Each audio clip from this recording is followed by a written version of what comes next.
Coucou! Aujourd'hui je vous retrouve dans une nouvelle vidéo, ça va être un tag, la première fois que je fais un tag. J'ai vu ce tag sur la chaîne de La Bouquinade, qui est une chaîne que je suis beaucoup. Voilà, j'adore cette nana, elle est super chouette. Voilà, je vous conseille d'aller y faire un tour si vous la connaissez pas encore. Donc j'ai vu ce tag là sur sa chaîne, qui elle-même l'avait vu sur d'autres chaînes Booktube. Donc bah, c'est parti, j'ai décidé de le reprendre, il m'avait l'air assez chouette. Je suis toujours accompagnée de mon carnet sur lesquels j'ai répertorié un petit peu toutes les questions. Donc on a 14 questions, c'est parti! Première question, quelle est la durée max que tu peux passer sans lire? On va dire que j'ai pas de durée max. Pour moi ça doit vraiment être 100% du plaisir en fait, donc quand j'ai envie de lire, je lis. Et si j'ai pas envie de lire pendant 2 jours, 3 jours, 15 jours, 3 mois après ma lecture, et ben je lis pas. Je ne me forcerai jamais à lire. Pour moi, ça doit rester uniquement du plaisir. Deuxième question, combien de livres emportes-tu avec toi à tout moment? C'est précisé e-book ou livre papier. En fait, c'est facile pour moi de répondre à cette question dans le sens où je ne lis qu'un livre à la fois. Quand j'étais plus jeune, je pouvais lire plusieurs livres en même temps. Aujourd'hui, c'est pas du tout quelque chose que je peux faire et qui me tente. En fait, j'ai vraiment envie d'être à fond dans la lecture que je lis maintenant. Et donc, je veux pas du tout lire plusieurs livres en même temps. Je pense que c'est même pas une question de capacité, c'est une question d'envie. J'ai vraiment envie de ne lire qu'une lecture à la fois. Et du coup, bah, quand je sors, je prends un livre du coup, puisque la question c'est combien de livres emportes-tu avec toi? J'en prends un quand j'en prends et c'est ma lecture en cours, que ce soit e-book ou papier. Troisième question. Gardes-tu tous tes livres achetés ou reçus ou aimes-tu t'en séparer et faire de la place pour les nouveaux? Le prix des livres est assez onéreux, donc mine de rien on m'en offre beaucoup. Alors j'ai tendance à les garder dans le sens où voilà, en fait j'adorerais, j'ai pour projet chez moi le jour où j'aurai de la place d'avoir un grand pan de mur de bibliothèque ou carrément une pièce. On peut toujours rêver mais j'ai pour projet d'avoir ouais, cet espace avec uniquement des bouquins qui m'ont appris quelque chose. Et que j'ai adoré pour diverses raisons. Soit ils m'ont bouleversée émotionnellement parlant, soit ils vont traiter de sujets de société hyper importants et ils m'ont appris des choses, soit ils m'ont révoltée, soit ils m'ont permis de m'évader à certains moments de ma vie, soit je me suis reconnue dans les personnages. Enfin voilà, je cherche plein de choses dans la lecture. Et j'ai très envie un jour de pouvoir regrouper tous ces bouquins-là en format papier et pouvoir les avoir à portée de main quand je voudrais. C'est pour ça que ça me tient à cœur de les avoir en papier. Maintenant, si c'était pas fou pour moi, je vais pas batailler pour le garder. Si j'ai un choix à faire, évidemment il partira et je le vendrai ou je le donnerai. Et par exemple, je peux vous donner l'exemple d'un e-book. Et en août dernier, j'ai acheté et lu sur ma liseuse de Wicked Deep. Et en fait, c'était une lecture dont beaucoup de gens avaient parlé sur Instagram. Ça m'avait donné extrêmement envie. La couverture du bouquin est incroyable, elle est magnifique. Et du coup, j'étais sûre d'aimer. Au final, j'ai bien aimé, mais j'ai refermé le livre et je me suis dit, ah, tout ça pour ça. et oui, tout ça pour ça, quoi. Du coup, c'est pas une lecture que j'ai adorée. C'était bien, j'ai passé un bon moment, ok, ça allait. Mais vraiment, par exemple, ce bouquin-là, je l'achèterai pas en papier, parce que du coup, dans ma logique de bibliothèque, de faire une bibliothèque chez moi, je voudrais en toute logique acheter en papier les e-books que j'ai sur ma liseuse et que j'ai adoré. Quatrième question, combien de temps passes-tu en librairie en moyenne?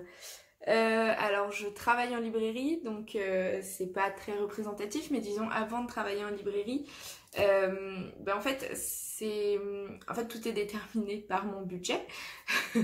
Si j'ai le budget d'acheter 1 ou 2 livres, je vais passer énormément de temps en librairie. Même si j'ai une wishlist de bouquins que j'aimerais acheter et lire longue comme le bras, ça m'empêche pas de regarder par moi-même un petit peu d'autres trucs que je vois. Et puis là où je peux passer énormément de temps aussi, c'est dans les librairies qui vendent de l'occasion. Je pense par exemple à Lyon, ici on a Gilbert Joseph, qui est une enseigne qui vend du livre neuf et du livre d'occasion. Et c'est comme ça que j'ai eu Signé Poetics et Les 7 vies de Léo Bellamy. Mais c'est vrai qu'en physique, j'y vais très peu, puisque du coup, comme je vous disais, le livre a un coût. Et si on me les offre pas, je vais avoir tendance à les acheter en e-book. Question 5. Combien de temps par jour passes-tu à lire? Encore une fois, comme pour la première question, c'est vraiment très aléatoire, puisque pour moi la lecture c'est 100% plaisir. Donc je ne me mets pas de temps ou de pages à lire par jour. Je lis quand j'en ai envie. Question 6. À quel moment de la journée préfères-tu lire?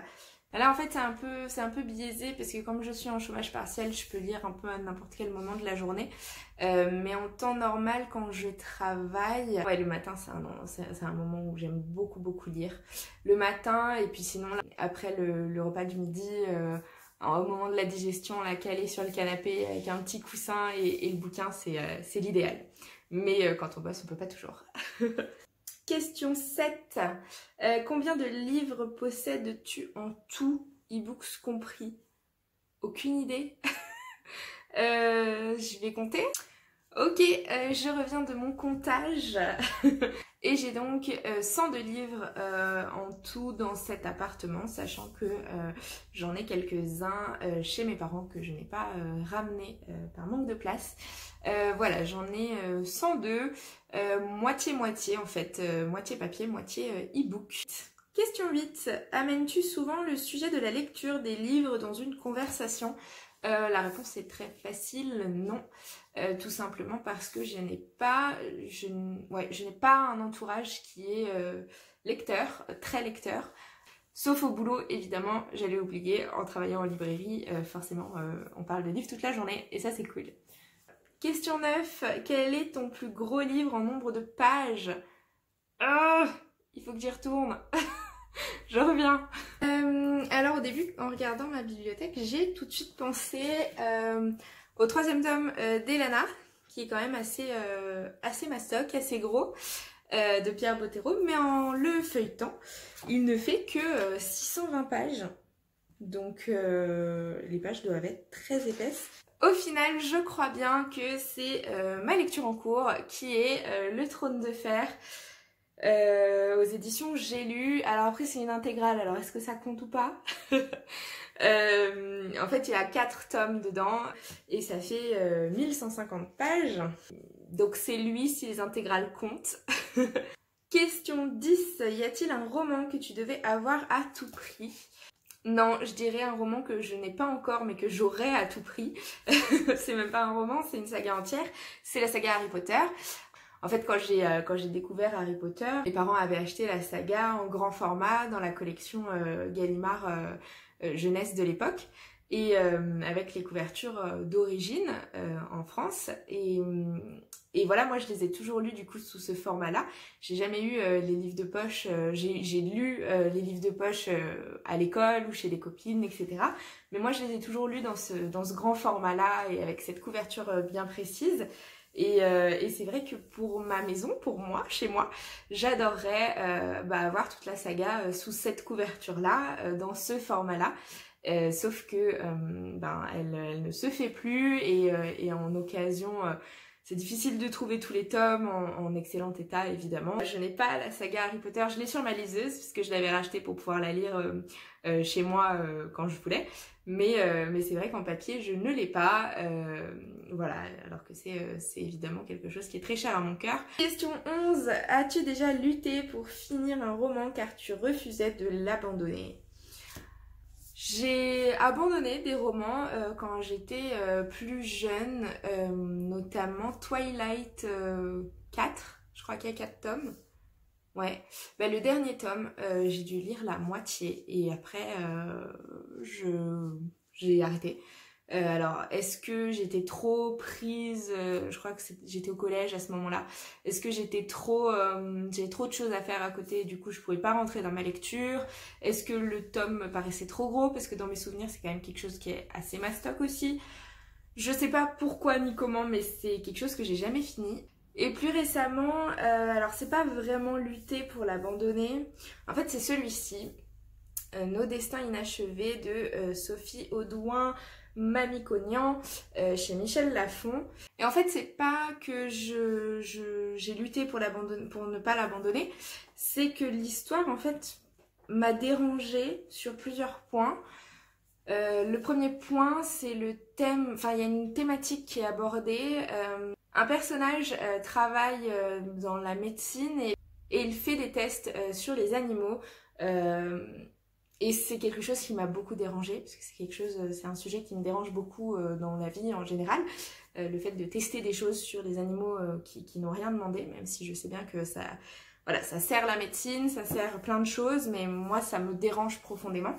Et du coup, ce sujet est revenu très très régulièrement dans le bouquin et ça m'a dérangée. Et en plus de ça, j'ai trouvé que le bouquin est assez lent au début et quand on a des révélations, elles arrivent très vite, trop vite. Et ouais, j'ai trouvé le timing, le tempo mal géré, si vous voulez, et ça m'a dérangée aussi. Donc j'ai pas lutté à proprement parler pour ne pas l'abandonner. Je voulais connaître la fin quand même, mais voilà, c'était clairement pas un coup de cœur ni une super lecture qui m'a fait passer un super moment. Question 12. Quels sont tes 3 objectifs les plus importants en termes de littérature, de lecture, en 2021 Je me suis mis pour indication de lire 50 livres sur l'année, puisque l'année dernière j'avais réussi à lire plus de 40 livres, donc j'étais très contente. Donc là je me suis dit pourquoi pas tenter 50 livres. Et puis après me diversifier. Dans mes lectures, je vous parlais de BD, manga, romans graphiques. C'est très important pour moi cette année de lire plein de choses. Voilà, j'adore les lectures de l'imaginaire. J'ai découvert l'année dernière des lectures un peu plus contemporaines et ça me plaît beaucoup. Et maintenant, voilà, je voudrais me mettre à la BD, au manga, continuer aussi la romance qui me plaît aussi. Donc voilà, diversifier les genres de lecture. Et puis en troisième aussi, qui rentre un petit peu dans le fait de se diversifier, diversifier aussi les représentations que je vais trouver dans les livres.